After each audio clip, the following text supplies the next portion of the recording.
ناظرین، رمضان المبارک کے آخری عشرے میں امریکہ کے مختلف ریاستوں میں لگنے والے عید بازار اس سال نہیں لگائے جا رہے۔ خواتین اور بچے عید الفطر کی شاپنگ آن لائن کر رہے ہیں۔ کچھ لوگ ایسے بھی ہیں جو اس سال کپڑے نہیں خریدیں گے اور رقم غربا میں تقسیم کریں گے۔ واشنگٹن سے دیکھتے ہیں خرم شہزاد کی رپورٹ۔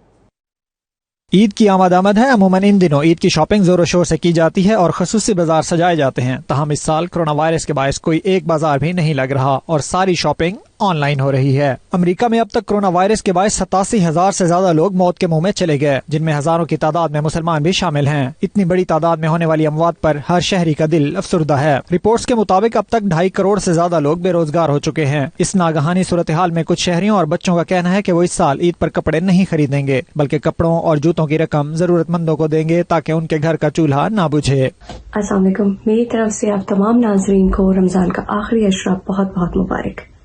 جیسا کہ آپ جانتے ہیں کہ ہر سال عید الفطر سے پہلے ہم چاند رات مناتے ہیں، لیکن اس سال بدقسمتی سے کرونا وائرس نے پوری دنیا کو اپنی لپیٹ میں لے رکھا ہے، جس کی وجہ سے چاند رات کے بہت سے فنکشنز بھی کینسل ہو چکے ہیں۔ پہلے ہم چاند رات پہ جاتے تھے، وہاں مہندی لگاتے تھے، چوڑیاں پہنتے تھے اور عید کی دوسری شاپنگ کرتے تھے، لیکن اس سال بہت سے لوگوں نے آن لائن شاپنگ کی ہے and they have tried to promote the small businesses, which is a really good thing. اس موقع پر میری آپ سے ایک اور گزارش ہے کہ آپ اپنے مستحق بہن بھائیوں کو اس خوشیوں بھرے موقع پر نہ بھولیں۔ السلام علیکم، میرا نام ہے عائشہ سیدہ، میں رہتی ہوں واشنگٹن ڈی سی میں۔ سب لوگ آن لائن آج کل شاپنگ کر رہے ہیں، چاہے وہ کپڑوں کی ہو یا گھر کی نیسیسٹیز کی ہو۔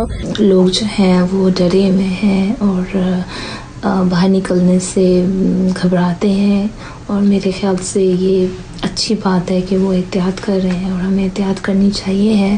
We did most of the shopping online because all the malls are closed and there will be no Eid parties or Eid celebration this year, but hopefully we will have Eid celebration next year. So we didn't do any Eid celebration because all the malls were closed, and we didn't do any henna, and we're always staying home, and so we hope to do all that next year inshallah. Corona virus کی تباہ کاریوں نے جہاں معمولات زندگی کو درہم برہم کر کے رکھ دیا ہے، وہیں عید کی خوشیاں بھی ماند پڑ چکی ہیں۔ ضرورت اس بات کی ہے کہ عید کی خوشیوں میں ان بچوں کو بھی شامل کیا جائے جن کی آنکھیں مخیر حضرات کی مدد کی منتظر ہیں۔ خرم شہزاد، 92 نیوز، واشنگٹن۔